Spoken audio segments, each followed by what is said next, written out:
Boa tarde para todos. Quero, em primeiro lugar, agradecer a presença de todos aqui em mais uma exposição do PIPA. Quero agradecer aqui também ao Camilo, que está aqui com a gente há 16 anos, né, com esse projeto do PIPA. Agradecer aqui aos artistas, o Gabriel Haddad, Leonardo Bora, Darks Miranda, André Gino, e chegou o Flávio Ventura, aqui, bem na hora.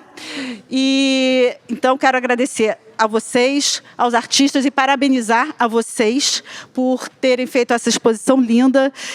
E todo ano a gente indica, a gente também tem que agradecer ao conselho, aos indicadores, aos artistas. Todos os anos os indicadores indicam muitos artistas ao PIPA, e é muito difícil selecionar 4.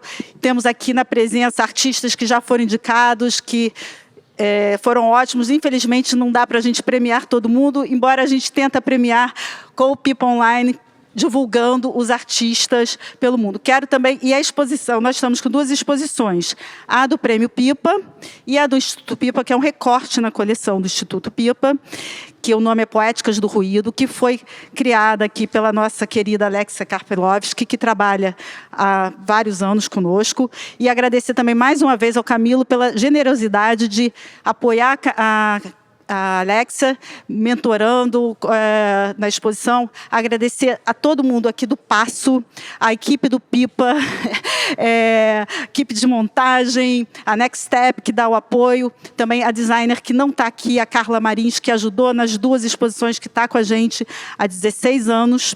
Então, quero agradecer a todo mundo. Desculpe se eu esqueci alguém, mas eu tenho que falar tudo muito rápido. E vou falar rapidinho para vocês. O Instituto PIPA, eu, Lucrécia Vinhais, prazer, que eu não tinha me apresentado, e o Roberto Vinhais fundamos o Instituto PIPA em 2009, com a intenção de apoiar a arte contemporânea brasileira, porque a gente achava que era um setor que não tinha muito apoio. E aí a primeira iniciativa que nós fizemos foi o Prêmio PIPA, que é a mais conhecida, que mistura com a história do Instituto.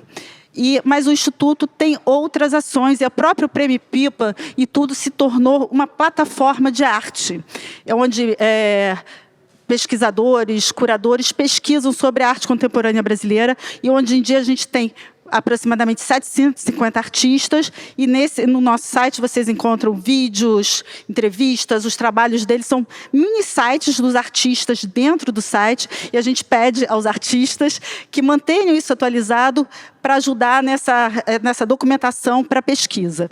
Mas outras iniciativas nós temos feito também, como a coleção do Instituto, temos feito comissionamentos.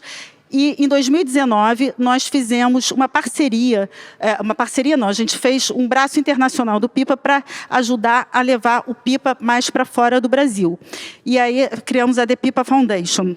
E a The PIPA Foundation já fez algumas atividades. A gente tem parceria com a Gasworks, que é para residência de artistas, e nos próximos dias, a gente vai estar lançando o edital, que vai ser restrito a todos os artistas que participaram do prêmio.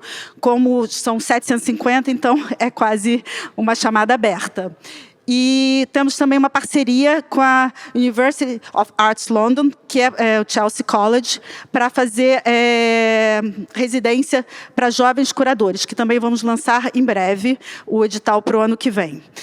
Então, já falei rapidamente de tudo, e vou aqui passar a palavra para o Camilo. E também só uma coisinha, esqueci de parabenizar a Alexia pela seleção das obras da coleção nessa exposição da Poéticas do Ruído, e vou passar para o Camilo aqui falar rapidinho também. Bom, boa tarde a todas e todos, sala cheia, que bom. Eu vou só falar um pouquinho, né, do processo, né, do Prêmio PIPA, que eu acho que é um processo complexo e interessante, né, porque, né, quando o prêmio foi criado, lá, o Lucas falou 2009, a primeira edição foi em 2010, no MAN, quando eu era curador do museu, e uma questão que foi colocada logo de saída é como fazer um prêmio de arte no Brasil, o Brasil sendo um país com essas dimensões continentais. E como é que você consegue minimamente ter um olhar que abrange essa produção tão diversa, essas microcenas que compõem né, o circuito de arte brasileiro.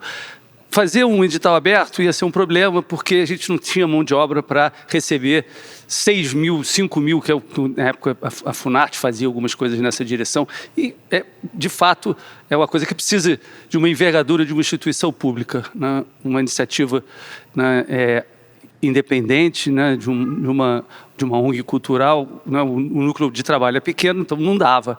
Então, o que a gente resolveu foi, né, criar, né, essa ideia dos indicadores, né, que estão espalhados pelo Brasil. A gente cada ano renova esse grupo de indicadores, são na faixa de uns 30, e de todas as regiões do Brasil tem, né, um conjunto de pessoas ligadas ao circuito de arte, seja como professores, como artistas já estabelecidos, como críticos, como curadores, que, né, estão ali atentos para esses circuitos. Eles, evidentemente, não precisam indicar só artistas do seu, né, contexto cultural, mas isso acaba, né, acontecendo porque, né, é o que essas pessoas estão mais, atentas e querendo valorizar. E, por isso, esse conjunto de artistas que são indicados anualmente, que são na faixa, né, varia entre 50 e tantos e 70 e tantos, porque cada indicador indica até 3 nomes, né? Pode ser 1, pode ser 3, pode ser 2, enfim.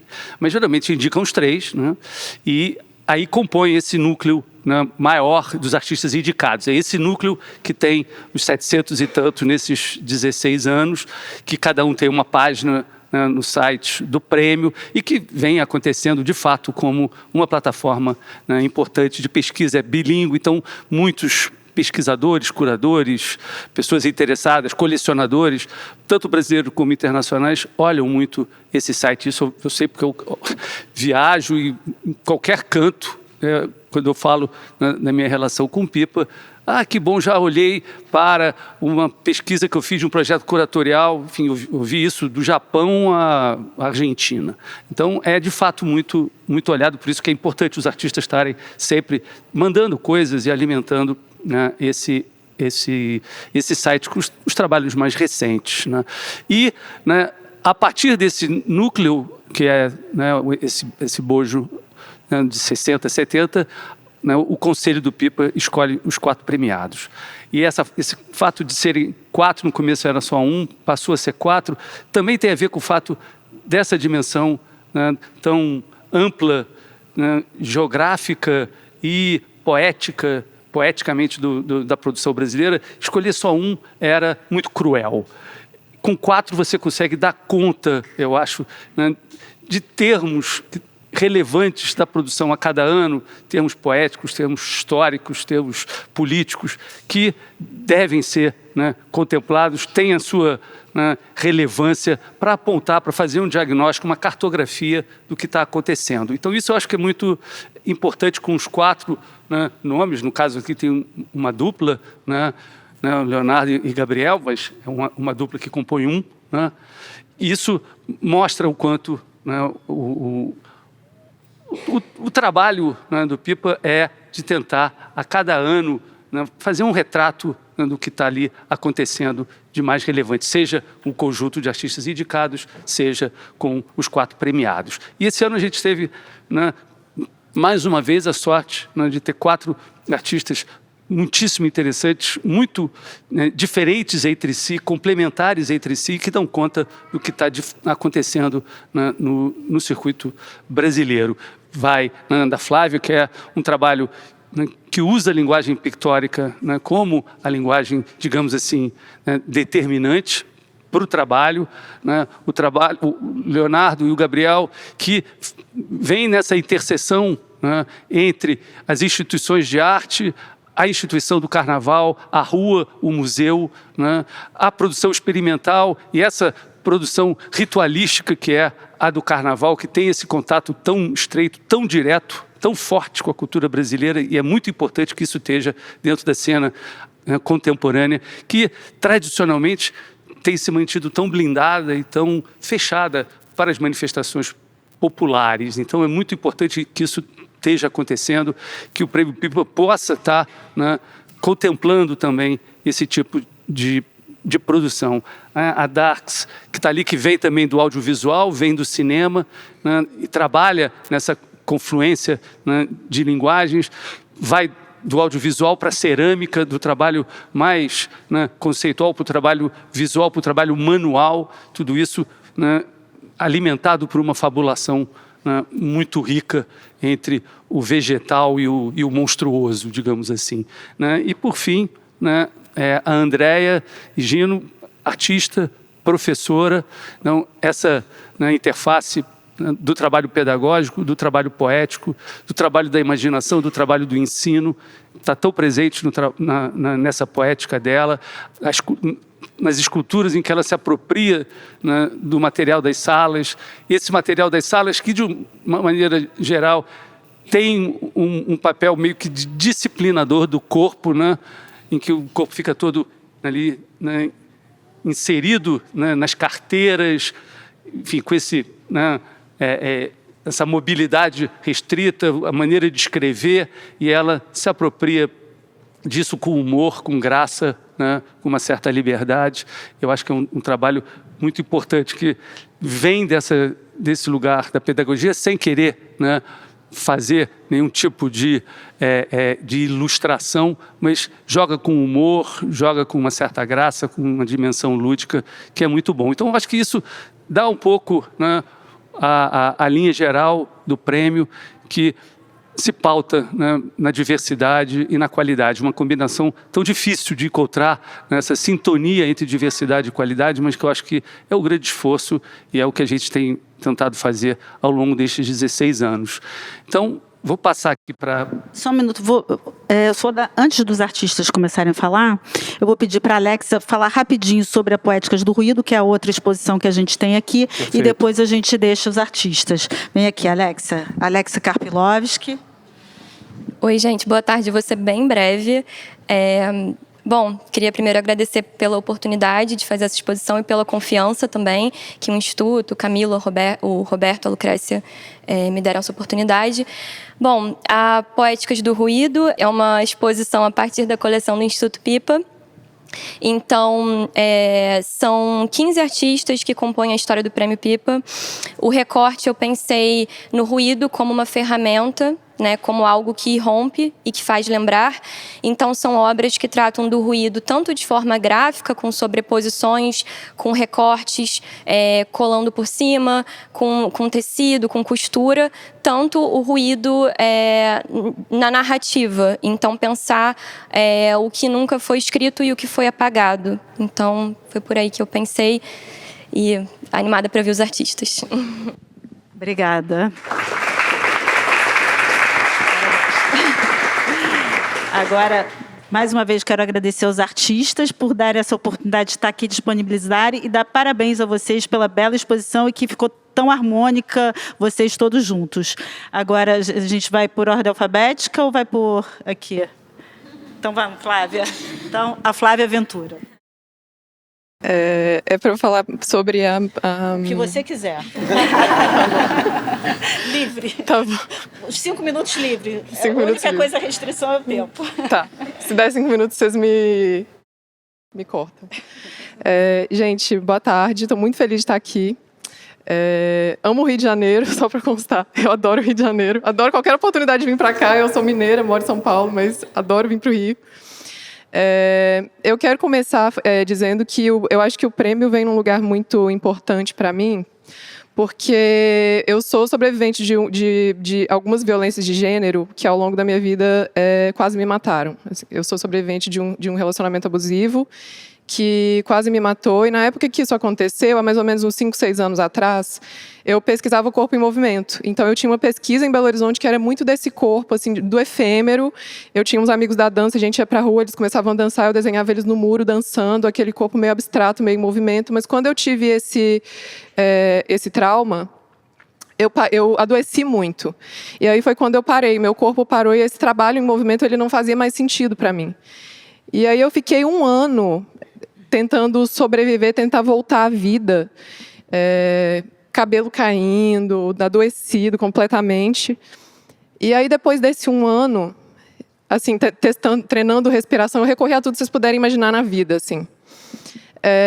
Eu estava respirando, fazendo uma respiração no meio da natureza, e aí eu tive um orgasmo, do nada. sem planejar. Eu fiquei 1 ano sem libido nenhuma, completamente zero libido, tentando voltar a me sentir vivo. E aí eu tive um orgasmo do nada com um squirt muito intenso, que foi uma coisa muito... que eu perdi a noção do tempo, perdi a noção do espaço, do meu corpo. Foi a coisa mais louca que eu já vivi na minha vida até hoje, pela respiração, por um estado de mental que eu cheguei ali naquele momento. E aí, naquele momento, eu falei, nossa, eu tô viva. Tô viva. E aquilo mudou tudo para mim. Porque aí eu tive força para continuar e eu percebi a potência do erótico num lugar não só sexual, mas num lugar de estar viva mesmo. Eu comecei a tentar entender aquele orgasmo de todas as formas possíveis e meio que virou uma obsessão para mim, num certo sentido. E aí, com o tempo, eu fui entendendo como que esse orgasmo, essa liberdade erótica, sexual, é muito política, num sentido de que eu comecei a usar o meu corpo para experimentar o mundo de uma forma que eu não fazia antes, que eu não percebia que era possível. Eu comecei a entender o corpo como uma potência de experimentação gigantesca, infinita. E com isso eu acabei caindo na pornografia, porque pesquisando gênero, corpo, eu caí na pornografia, eu comecei a fazer releituras da pornografia. Então eu tive uma fase que eu começava a tirar todos os homens das imagens, para ver o que aquela imagem virava. E eu comecei a pesquisar o que significa esse olhar, que é produzido tanto na pornografia quanto na pintura, o que é essa imagem que está sendo representada, quais são as relações de gênero que tem ali, de poder, enfim. E aí teve um momento da minha pesquisa que é muito importante, que inclusive tem as pinturas que estão aqui agora fazem parte desse período, que é um período que eu comecei a inverter papéis de gênero. Então eu pegava imagens da pornografia e fazia as mulheres penetrando os homens, pensando aí até aí numa coisa bem binária, numa lógica bem binária, mulheres penetrando homens, então mulheres usando cinta e penetrando os homens, e eles num lugar de passividade, mas também homens nus sozinhos, para ser ali admirado, para ser observado, para ser julgado, para ser criticado, igual sempre foi feito com o corpo feminino nas artes e na pintura, na história da pintura principalmente. Eu tenho muito interesse de fazer uma crítica a essa história da pintura por um lugar de gênero. E aí, quando eu comecei a pintar esses corpos dessas mulheres penetrando esses homens, até então eu não tinha tido essa experiência. E aí eu entendi que eu precisava fazer isso. Então eu comecei a colocar o meu corpo num lugar de experimentação e falei, não, agora eu vou ter que fazer isso, né? Eu vou ter que experimentar isso com o meu próprio corpo, ver o que isso significa.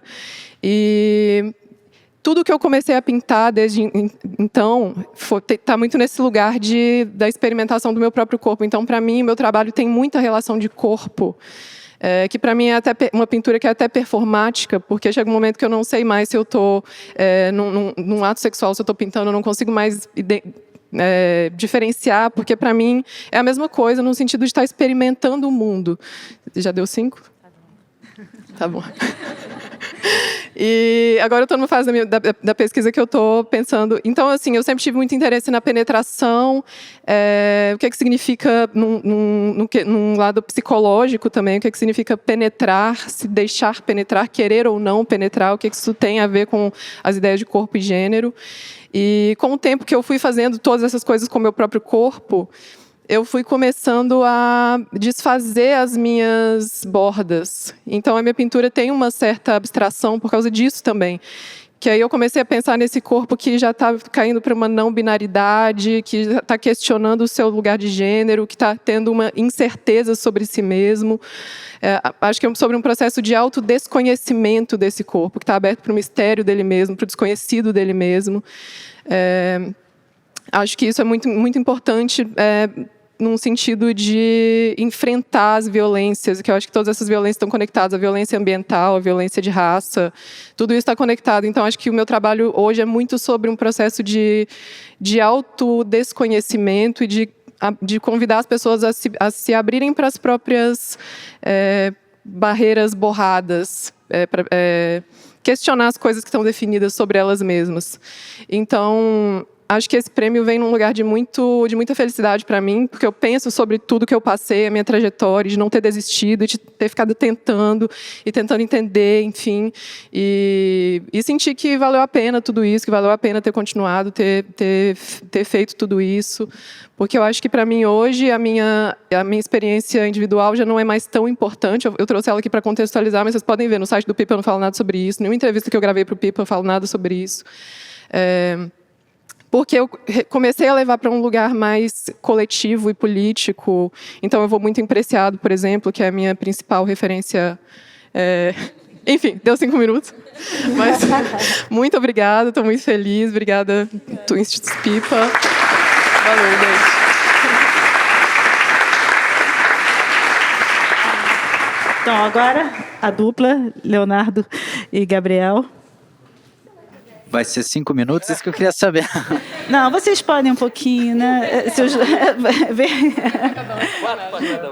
Beleza. Bom, gente, boa tarde a todas, todos aqui presentes. Também uma alegria muito grande e finalmente nós juntos aqui. Que bom. A gente recebeu essa premiação também com imensa alegria. Muitas coisas que Flávia falou me tocaram profundamente e já começo a costurar uma coisa totalmente diferente do que eu havia planejado para esse nosso momento aqui, para essa breve reflexão aqui, porque também fico muito feliz quando venho ao Rio, moro no Rio há 13 anos, porque lá no interior do Paraná, de onde eu venho, essa paixão pelo carnaval, essa vivência do carnaval, esse desejo de carnaval já irrompia, já aparecia com muita força e me fez vir para cá em busca desse carnaval, dessas fronteiras borradas, que foi a expressão, né, que a Flávia utilizou, em busca dessa arte que é tão múltipla e que é uma arte que só encontra sua plena potência no movimento, na dança, na vibração, na pulsação, na música, num senso coletivo, e que sempre quando deslocada desse espaço ritual, que é a Avenida Marquês de Sapucaí ou a Estrada Intendente Magalhães, onde eu e Gabriel começamos a nossa trajetória participando de coletivos, depois em dupla, quando essas expressões, essas materialidades, fantasias, esculturas ou carros alegóricos inteiros são deslocados para outros espaços, automaticamente brota um questionamento. O que é isso? E como devolver a vida a essas peças que são pensadas, que são concebidas para serem vividas e que, dissociadas dessa potência de vida, dependuradas num cabide, num manequim ou desconectadas do todo, se tornam outra coisa, que eu não sei o quê. E o nosso desafio, pensando na instalação que estamos apresentando aqui na exposição coletiva do Pipa, foi devolver vida a algumas dessas peças, né? Foi pensar essa pulsão de vida, conectando 2 trabalhos que realizamos para 2 agremiações sambistas diferentes, a Acadêmicos do Cubango e a Acadêmicos do Grande Rio, nos carnavais de 2018 e 2022, ambos os enredos, ambas as narrativas costuradas pelos fios visíveis e invisíveis de Exu. A homenagem a Arthur Bispo do Rosário e a celebração das potências poéticas desse complexo tão divino, tão humano, que a gente, na nossa narrativa, chamou de Exu, no Fala Majeté Sete Chaves de Exu.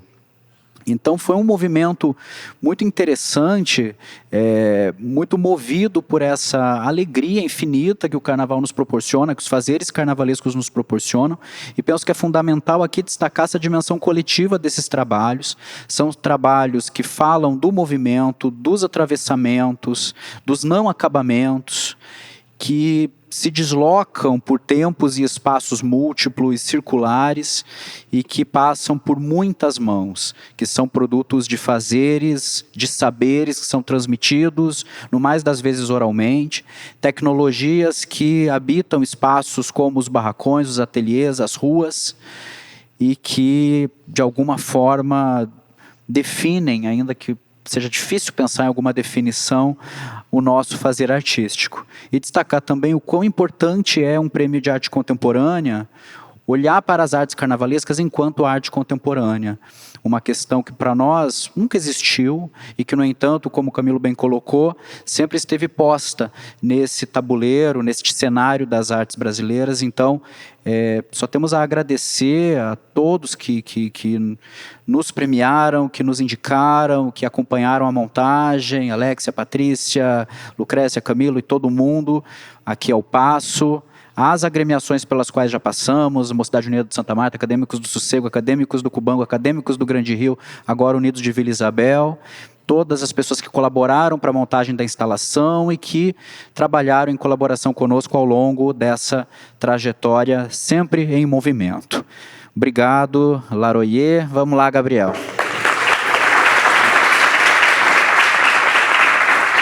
Obrigado, Léo. Eu não vou agradecer a todo mundo novamente, que vão ser as mesmas pessoas. Mas é um prazer imenso estar aqui com vocês. Parabéns pelos trabalhos. Parabéns, Flávia, Darques e Andréia. São trabalhos muito potentes e lindos, assim como todos que estavam concorrendo. A gente tem grandes amigos participando de toda a cena cultural, cena artística brasileira. Então a gente fica muito feliz de estar aqui representando, inclusive representando a classe carnavalesca, né, as artes carnavalescas, né? A gente vê em alguns lugares colocarem carnaval e arte, né, fazer uma separação. Isso acontece muito e a gente fala, não, tem que botar um acento, carnaval é arte, né, ou carnaval e outras artes, né, porque tem a arte carnavalesca presente. Então, como o Léo falou, essa dimensão do coletivo acho que é uma das grandes características do nosso trabalho, né? Quando a gente vai fazer uma montagem ou no próprio barracão, vocês vão ver a gente sempre andando em grupos, são grupos que chegam, grupos que vêm e trocam, porque imagina a dimensão, por exemplo, de 5, 6 alegorias, tripés e 3.000 fantasias. Eu e o Léo, a gente não conseguiria confeccionar tudo sozinhos, desenhar, fazer todo o projeto. Então o Carnaval tem essa dimensão realmente coletiva, né? Do desenho, do projeto, da ideia, de como aquilo vai se materializar. E em relação a esses materiais, como que a gente vai testando isso também nesses diversos anos que a gente vem trabalhando. Nossa parceria enquanto dupla se firmou em 2015, então nesses 10 anos, partindo para o 11º carnaval que a gente vai elaborar, a dimensão do material, da escolha, de como que a gente vai trabalhar aquilo na avenida e também da questão do sensível, a emoção, como que a gente vai conseguir colocar emoção dentro daquela obra, porque a gente precisa fazer com que todos ali se emocionem. É um aspecto de arte que também é uma competição, né? São 12 escolas que vão estar competindo ali para ser campeã. Então a gente precisa fazer com que a plateia se emocione, o jurado se emocione, quem está em casa se emocione. Então como fazer isso, né? Então a gente vai tentando unificar as narrativas que a gente vai desenvolvendo, o estilo de material que a gente vai utilizando. Por exemplo, os fios de malha que a gente trabalhou no Carnaval de 2020 já são diferentes dos fios de malha do de 22, que a gente vai tentando trazer diferenças para essas criações, mas também que ao mesmo tempo identifiquem, aquilo ali é do Gabriel e do Léo, é da dupla Bora Haddad, né? Então é uma maneira que a gente vai tentando desenvolver para criar essa identificação com o nosso trabalho, que as pessoas já identifiquem e falem, caramba, eles usaram esse material agora, mas é diferente do uso que eles fizeram no ano anterior. Então é a forma que a gente vai tentando desenvolver essas narrativas, unindo a questão material com a questão emotiva do enredo. E, claro, alguns enredos, por exemplo, como a conexão que existe de 2018 para 2022, também está ligado às questões de religiões de matrizes africanas. Então, a falsa demonização a Exu. Então, o que a gente batalhou em 2020 com o enredo sobre Tata Longerá, um enredo de 22, para que a gente vá desmistificando essa ideia de que Exu é o diabo. Não, Exu é nosso companheiro, está aí, está movimentando o mundo e está ajudando a gente nessa luta pela arte popular brasileira. Então, obrigado, gente, mais uma vez. Obrigado ao Pipa. E vamos embora, vamos para mais um.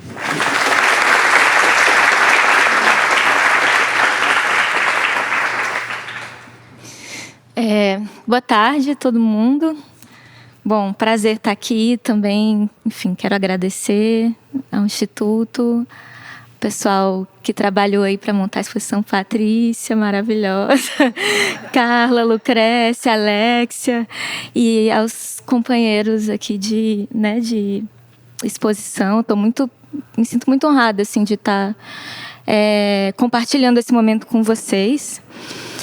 E bom, eu assim, não pensei em nada, não tinha preparado nada para falar, mas enquanto foi bom assim ter começado de lá, que eu fui pensando um pouco assim, e aí eu tinha pensado assim, eu vou falar mais ou menos contar o básico, assim, são 5 minutos e tal.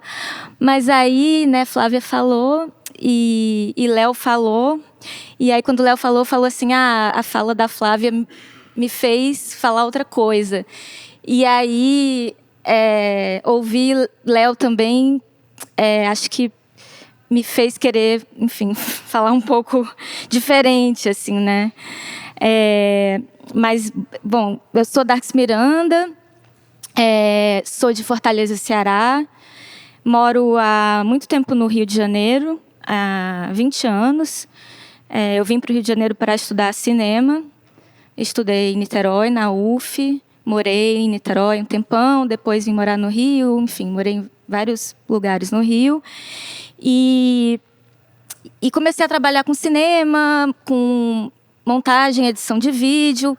Fui fazendo meus trabalhos em cinema, curta-metragem, mas eu sempre fui indo mais assim para o experimental, né, baixo orçamento e curta-metragem. E aí e fui assim entendendo que talvez na verdade minha onda não fosse cinema, fosse uma coisa que flertasse mais com as artes plásticas. E aí, entrei numa crise, assim, falando, não quero mais fazer cinema, mas eu continuava trabalhando com aquilo, né, editando filmes e tal, assim, era, né, o trabalho que, enfim, até hoje eu faço, né, que me sustentava e tal. E aí aconteceu uma coisa curiosa que, enfim, que é o que eu decidi falar depois de ouvir o Léo, que é entre, assim, 2010 e 2012, eu estava um pouco nesse momento dessa crise, né, assim, de tentar entender assim, mas não é cinema que eu quero fazer, eu quero... Mas o que é, né, fazer arte, né? O que é isso, né? Artes plásticas, artes visuais, o quê, né? É sair da sala do cinema e ir para um outro espaço, mas que espaço é esse, né? Espaço positivo, é a rua, é o quê, assim?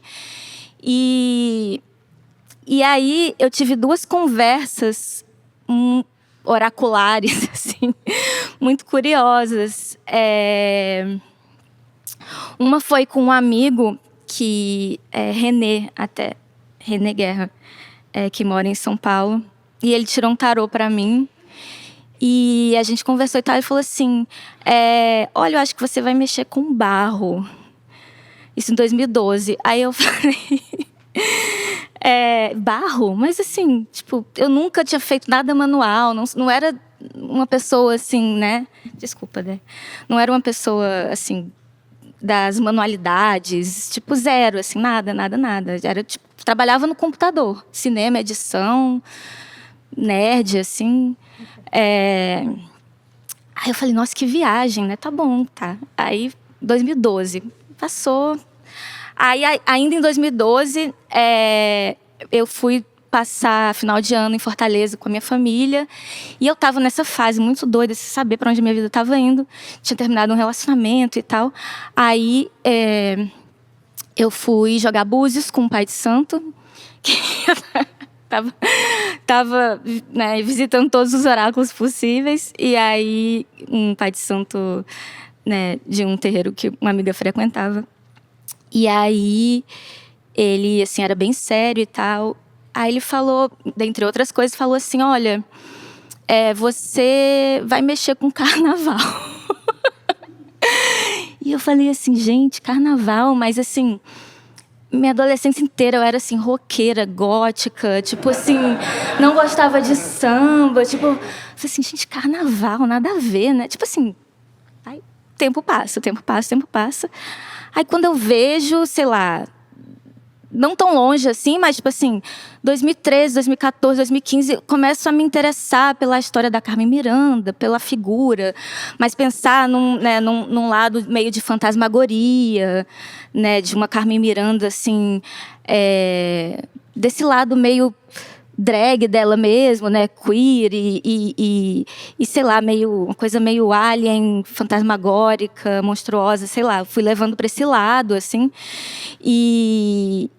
E aí meu trabalho foi pegando carona nisso. Tô com quanto tempo, gente? Tá. Acabou, né? Não, aí só o último detalhe, né? Nem falei muito sobre o trabalho, mas enfim, o trabalho tá lá embaixo, vocês podem ver.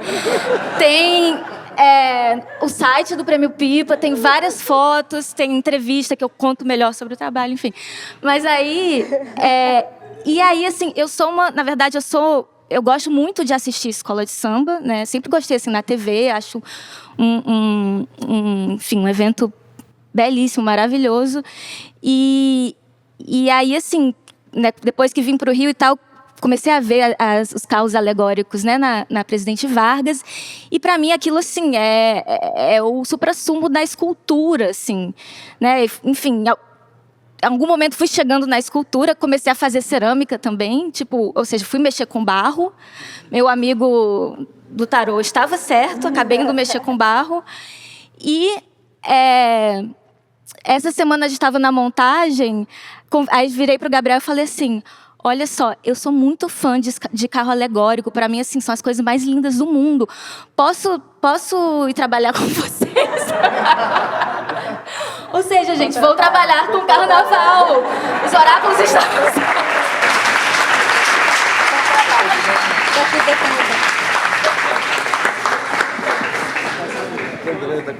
Andréia, ainda arrumou um emprego.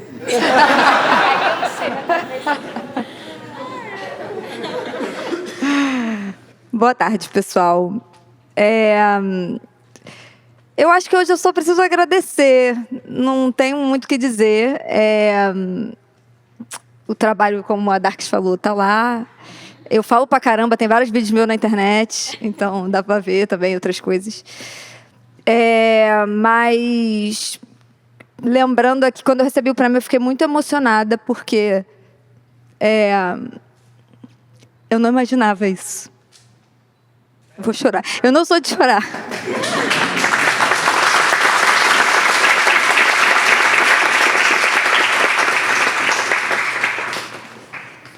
Quem está aqui comigo, que estudou comigo na UERJ, minhas amigas, sabem que todo mundo daquela turma entrou de paraquedas na UERJ. O curso de artes tinha 10 anos só na UERJ. E acho que os professores estavam criando um currículo meio sem saber o que era. A gente estava como aluno meio experimentando o que era aquilo. Ninguém sabia, de fato, o que era aquilo. E eu entrei de paraquedas porque, na hora de fazer a inscrição no vestibular, eu estava com a minha irmã, Andressa, e a gente é gêmea, né? E a gente escolhendo o que ia fazer, e eu não sabia o que eu queria da vida. Ela falou: não, se inscreve nesse curso de artes aqui que você gosta de inventar umas coisas. E pode ser que você goste. E eu entrei, e mesmo sem saber o que era arte contemporânea e nada sobre arte, esse circuito que a gente habita hoje, eu fui me dedicando e me apaixonando por isso. Então, nunca foi uma coisa de imaginar esse lugar aqui agora. E eu nunca olhava muito longe, porque é isso, a gente não sabe o caminho que tem. É como se tivesse... Você só vê 3 passos à frente, você não vê muito mais de onde isso pode dar. Então, para mim, passou um filme na minha cabeça, assim, de caramba. Eu já estava feliz, antes do Prêmio Pipa, com o Prêmio Pipa mais ainda, e mais satisfeita. Eu falei, se for rolar até aqui, já está muito bom. Eu já fui muito mais longe do que eu imaginava. E eu só preciso agradecer, assim. Agradeço a Deus, agradeço a minha família, minha mãe, que é minha musa inspiradora, primeira professora, minha mãe, meu pai que cata cadeira no lixão da universidade junto comigo. Minhas irmãs, que também são profs. Meus amigos que sempre apoiaram minha trajetória. Minhas amigas que estão aqui, que estudaram comigo lá na graduação na UERJ. Todo mundo que eu tenho encontrado nessa caminhada nas artes visuais, que, assim, dentro da universidade, principalmente, eu encontro muitas pessoas que apoiam, que torcem, que contribuem, que me inspiram, que botam a mão junto para fazer. Agradecer as profs e os profs que me ensinaram e que aprenderam comigo também. As estudantes, ex-estudantes da UERJ e da UFRJ e de todos os outros lugares que eu passei e que só me ensinaram a ser professora, e eu ainda estou aprendendo. Agradecer a todo mundo que se dedica à educação pública no Brasil. todos os professores e professoras da educação pública aqui estão numa situação muito complexa e mesmo assim estão dedicando e dando muito mais do que o salário, a carreira oferecem assim, para eles. E é isso, assim, agradecer ao pessoal do Prêmio Pipa, agradecer, eu fui investigar quem tinha me indicado, eu não sabia quem tinha me indicado. E aí, depois da indicação, eu falei, eu vou olhar quem eram as pessoas que estavam indicando, né? Aí eu olhei umas 2 pessoas que eu conhecia, que eu sabia que me conheciam, e aí eu fui atrás delas, né? Aí eu descobri a pessoa que me indicou, não sei se eu posso dizer aqui quem é. Mas enfim, guarda segredo. Mas eu quero agradecer essa pessoa que me indicou, que também foi uma surpresa, assim, feliz surpresa, e me deixa muito honrada saber que eu fui indicada por essa pessoa. E agradecer ao pessoal da equipe do Prêmio Pipa, que foi excepcional, assim, desde o início. Foi um trabalho lindo e feito em paz, sabe? Com tranquilidade. Muito bom quando a gente trabalha com tranquilidade. E com dedicação, assim, agradecer a todos vocês, porque foi muito importante. E é isso, que a universidade seja o caminho para muitos outros premiados e premiadas e premiados do Prêmio Pipa. É isso. Obrigada.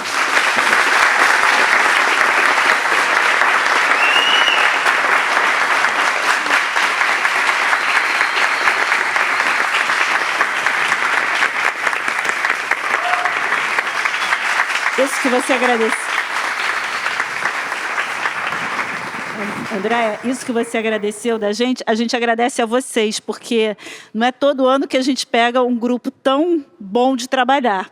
Às vezes, os artistas são ótimos, maravilhosos, mas tem algumas dificuldades. Vocês foram ótimos e isso ajuda a fluir bem e dar tudo certo. E agora, então, Camilo, tem alguma pergunta? Pode abrir para o público. Eu só vou contar, a pergunta que eu tinha, eu ia fazer uma pergunta que eu recebi um WhatsApp, por acaso foi até de quem indicou a dupla, por acaso, e mandava dizendo parabéns pela ousadia de vocês colocarem eles como premiados. Mas a pergunta eu nem vou fazer porque vocês já responderam, não é uma ousadia. O carnaval faz parte da arte brasileira mais do que tudo. Então, se alguém tiver alguma pergunta, eu peço só para vir aqui, porque a gente está gravando.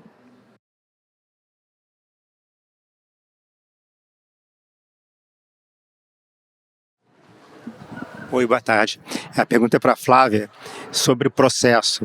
Quer dizer, quando a sua obra ali, quer dizer, tanto como é que quando você começa a fazer uma obra, o que você já tem de ideia de onde é que você vai dar, sobre a questão da mídia ou da forma de trabalhar, quer dizer, porque pintura, não foto, não vídeo, que é uma coisa que a gente vê tão em comum, e aquelas pinceladas, né, que tem um traço muito pessoal, e depois quando é que você decide que a obra está pronta.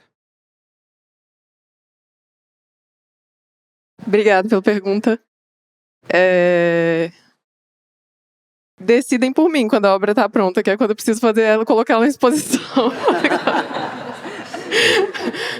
Porque para mim ela nunca está pronta. Se ficar no meu ateliê, eu continuo pintando ela para sempre. Porque, inclusive, eu tenho uma pintura que eu estou pintando para sempre, que eu me propus pintar ela até eu morrer, e aí eu vou fotografando as etapas dela ao longo desse percurso. Assim. Então, eu acho que a pintura é uma coisa que está sempre viva, ela está sempre transformando. Mas o meu processo depende do momento, assim, depende do momento da pesquisa. Então, às vezes, por exemplo, quando eu estava pesquisando pornografia, eu ficava o dia inteiro no Pornhub, no Xvideos, que chegou uma hora que começou a me adoecer, assim, porque eu pensava no início assim, é só imagem, vou prestar atenção só na imagem. Só que com o tempo você fica ali olhando aquilo, olhando. E assim, eu não estou querendo demonizar a pornografia, que eu acho que a pornografia é importante. O problema é o olhar de quem está produzindo. Se é um olhar que está dominado por só um tipo de interesse, é problemático. Até por isso eu considero que o que eu faço também é pornografia, no sentido de que eu estou tratando de uma coisa sexual ali. Inclusive, eu acho que as minhas pinturas são um grande carnaval, porque está sempre ali sobre aqueles corpos em festa, assim, e em movimento, claro, Exu presente em tudo sempre. Então, às vezes, eu pego alguma imagem de referência, como era na pornografia, só que aí, quando chegou um momento que eu comecei a achar que aquilo estava demais para a minha saúde mental, eu comecei a partir do nada. Então, eu volto para o momento de quando eu desenhava corpos em movimento em Belo Horizonte, por exemplo, na rua, e aí eu começo simplesmente fazendo movimentos com o meu corpo e vou deixando aqueles rastros ali na tela, até que eu começo a ver que está acontecendo alguma coisa. Então, a partir disso, eu começo a sugerir corpos, e aí eu gosto que o trabalho também tenha uma certa vida. Assim, eu não tenho vontade de impor uma coisa que eu quero no trabalho. Eu vou conversando com ele. O que você quer, o que você não quer. É sempre um diálogo, uma negociação, mas é totalmente sem planejamento. Eu não faço nenhum tipo de rascunho antes, nada. Tem muito a ver de uma relação de corpo mesmo, do meu corpo com aquilo, do movimento com o material. E é meio isso. Obrigada. Mais alguém?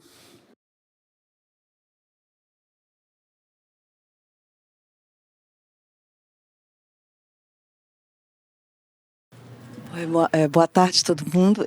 Queria falar com esses dois maravilhosos. Só comentar que eu tive a oportunidade de ver o desfile de Exu. E eu estava lá vendo em casa e eu falei, gente, vai entrar Exu na avenida, não vou ficar aqui. 4 horas da manhã eu saí correndo, consegui um ingresso, eu entrei. E foi o carnaval mais incrível que eu vi na minha vida.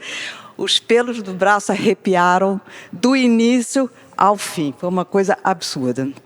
Então, acho que o carnaval, ele transcende de uma tal maneira, porque ele é performático, ele é escultórico, ele é vida, ele é uma coisa absurda. É uma engenharia emocional tão grande. Estou emocionada de falar isso, porque eu conto para todo mundo, sabe? Que foi o melhor. E eu frequento carnaval desde meus 8 anos de idade. Eu vou sempre. E esse foi o desfile que me marcou assim na vida. E vocês estão de parabéns. Obrigada. Muito obrigado. Emociona a gente também, porque foi um carnaval fora do tempo, né? Quando termina o carnaval de 2020, decretada a pandemia, a gente trancado em casa, e a gente falou, não, mas vamos divulgar o enredo do próximo ano, sim. E a gente decidiu esse enredo numa encruzilhada, comemorando o vice-campeonato de 2020. Então a gente falou, acho que agora para ganhar só com Exu. E tanto que na sinopse tem escrito Exu, a aposta mais alta, porque era de fato, acho que era um enredo que a gente queria já fazer há um tempo, e a gente falou, agora é o momento. E a gente lança um enredo no dia 13 de junho, só que sem data, né? A gente não sabia quando o carnaval ia acontecer novamente, então a gente lança para o infinito, a gente coloca o símbolo do infinito no lançamento do enredo e a gente aguarda, vai montando o projeto, desenvolvendo. Então foi um carnaval muito longo, muito extenso, e quando a gente chegou no final, adiou mais 2 meses, o carnaval foi para abril, e o nosso desfile aconteceu no dia 23 de abril, um sábado, dia de São Jorge. Então, assim, até para Exu ganhar foi numa loucura, não foi no tempo normal, foi em outro tempo. Então, é um carnaval que durou muito. No final, a gente já estava muito esgotado para que finalizasse, né, aquele período. Mas é um carnaval que emociona muito a gente mesmo. A gente na construção, na saída dos carros. A gente nunca fica para a saída dos carros, porque é desesperador ver seu trabalho saindo pelo portão e passando em quebra-mola, se batendo todo até a avenida, tudo caindo, tudo quebra. Né? Teve uma alegoria desse ano, inclusive, que passou numa árvore, que era a terceira alegoria, que era toda de neon na lateral, com os nomes de Exu Escatiço na lateral, e todo o neon foi arrancado.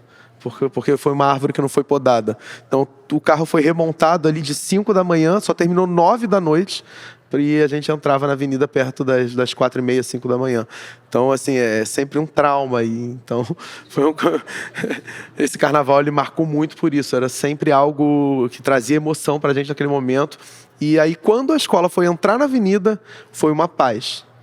Foi uma paz. Tem um vídeo no YouTube que mostra isso. A escola parece que entra andando assim para concentração e tudo calmo, tudo em silêncio. E aí começou a cantar o samba. É raro, né? Normalmente aquilo tá uma confusão. Vai, entra, puxa, dobra, faz manobra. Tem gente sem fantasia. E ali não, naquele ano foi uma paz completa, né, na concentração.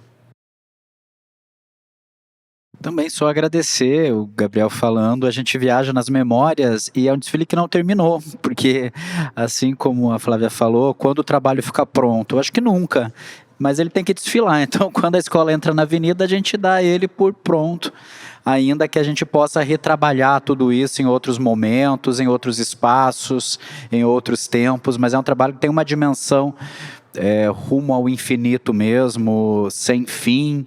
Por isso que eu acredito que aparece tanto na nossa poética, esses inacabamentos, essa construção, essa dimensão do andaime, de algo que se assume enquanto experimento inacabado. E, de fato, é um desfile que ficou e que também, curiosamente, foi lido como algo muito ousado, muito diferente, quando, na verdade, é o óbvio desde que as escolas de samba existem, que é a saudação de si, das suas forças, das suas raízes, e é importante, né, nesse momento de agradecimentos coletivos aqui, a gente destacar isso, o quanto é importante que entendamos essa arte pública das escolas de samba enquanto algo que já tem 100 anos nessa cidade, retrabalhando expressões artísticas ainda anteriores a isso, que ocupam as ruas da cidade, somos os primeiros carnavalescos premiados. Nosso amigo Leandro Vieira já foi indicado pelo Conselho do Pipa. No entanto, são dezenas, centenas de outros artistas que estamos representando aqui. Então, a gente sente uma necessidade também de dividir esse momento, essa premiação, com tantos fazedores, fazedoras de carnaval que propõem anualmente as suas propostas aí na rua, com tanta potência. E obrigado por esse relato. São relatos como esses que deixam a gente sempre muito reenergizados, né? O desfile de Exu, ele propunha um reenergizar do globo após um período tão enlutado, tão difícil para todo mundo, e esse retorno faz com que a gente receba uma dose extra de energia para continuar aí criando.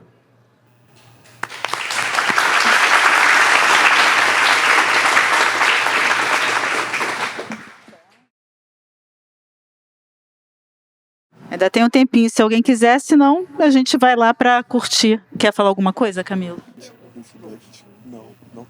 Eu gosto de falar, então vou falar. Não, é porque eu acho que essa,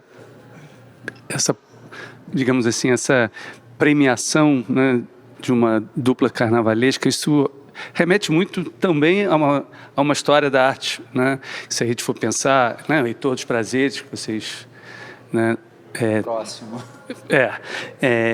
Flávio Império, enfim, né, toda a relação dos modernistas com o carnaval, né, e principalmente, né, ali já numa confluência, né, do moderno para o contemporâneo, os parangolés do Hélio Oiticica, e que, né, em 65 ele vai mostrar isso no Museu de Arte Moderna, com os passistas da Mangueira, com, né, ritmistas da Mangueira, vai entrar no museu e é barrado, né, e faz uma espécie de um mini desfile pelo aterro do Flamengo, né, isso cria já era pós-ditadura, era uma exposição marcada, né, para ser, né, um primeiro enfrentamento da ditadura, chamado Opinião 65, e gera esse atrito em que o carnaval não era permitido dentro de um museu, né?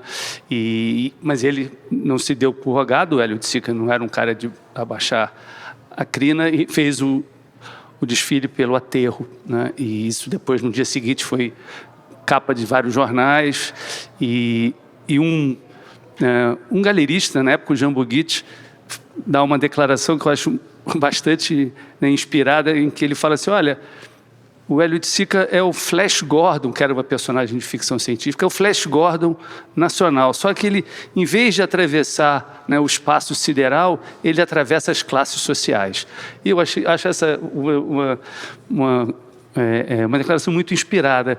E depois, já o Hélio Oiticica e os parangolés, né, completamente inseridos no mundo da arte, já são obras canônicas, vai para uma grande exposição na Alemanha, que é a Documenta de Kassel, e a curadora, né, Catherine Davy, isso em 97, ele já tinha morrido há muito tempo, fica na dúvida, porque às vezes deixa os parangolés cópias para as pessoas vestirem ou não, e ela lá fala, olha, o público que vem para uma exposição como a Documenta de Kassel, que é esse público de um certo turismo da arte, ele não tem o corpo que habita, né, o Parangolé. Então vamos deixar ele na parede, vamos botar as imagens que tem, né, do pessoal da Mangueira e do próprio Hélio, né, vestindo e dançando, né, com os parangolés, e ele fica como, né, pintura, né, na parede. Evidentemente que isso gerou também uma enorme polêmica, porque o que mostra o quanto essa energia performática vital do carnaval produz sempre atritos, né, fricções. Isso, inadequações, como expor. O expor é uma coisa sempre muito delicada quando você traz a performance, né, e o corpo para dentro do espaço expositivo.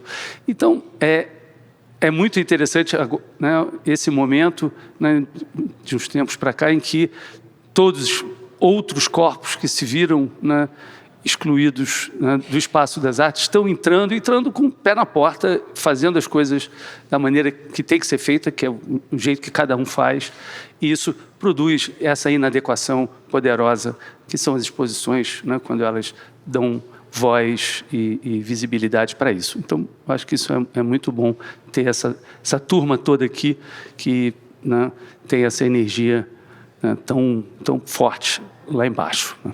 Então, era isso.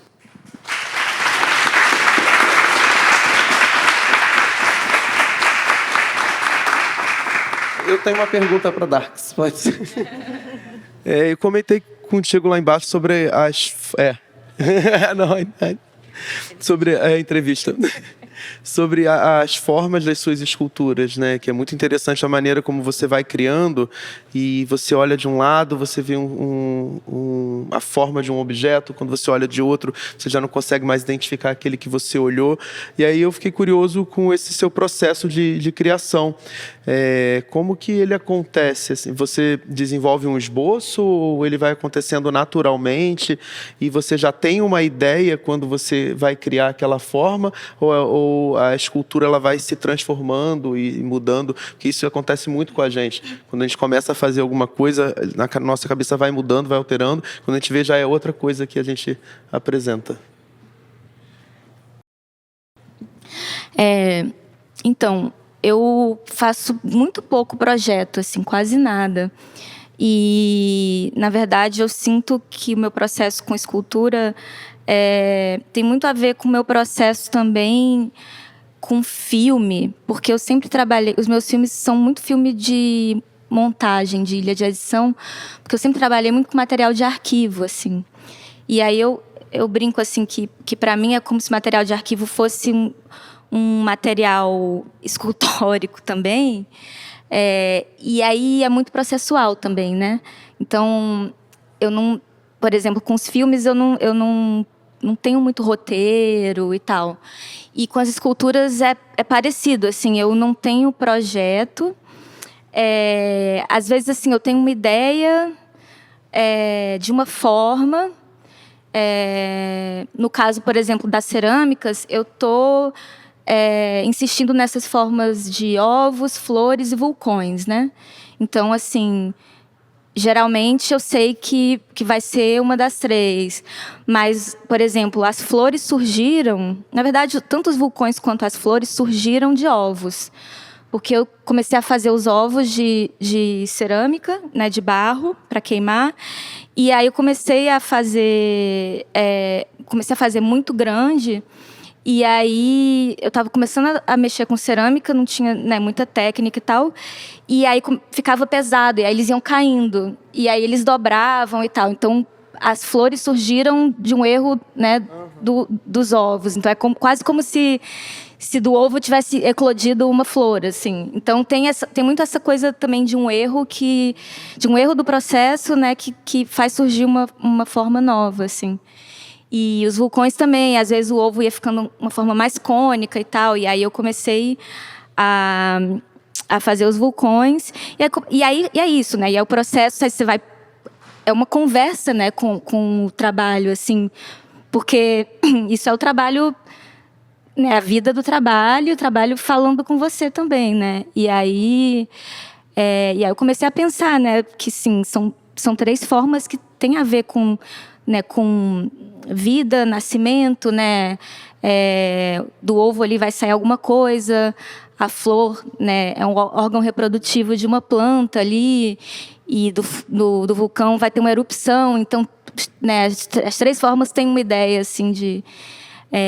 então, nesse caso, né, tem esse tema, assim, mas nas outras culturas eu vou trabalhando com material e é bem processual, é uma coisa bem de ateliê, assim, sabe? E eu acho o trabalho de ateliê importante porque você vai trabalhando, aí no dia seguinte você volta, aí tem uma coisa perto da outra que você não tinha reparado e aquilo te dá, sei lá, aquilo te fala alguma coisa e aquilo influencia o trabalho, né? Assim, então... é bem processual e assim, eu imponho tanta coisa quanto o trabalho me impõe, assim, durante a feitura, né? Assim, então, é meio isso. Bom, gente, obrigada a vocês todos. E vamos lá ver um pouco mais lá da exposição. Quem tiver mais pergunta vai atrás, já sabe quem é quem, vai atrás e pergunta. Obrigada.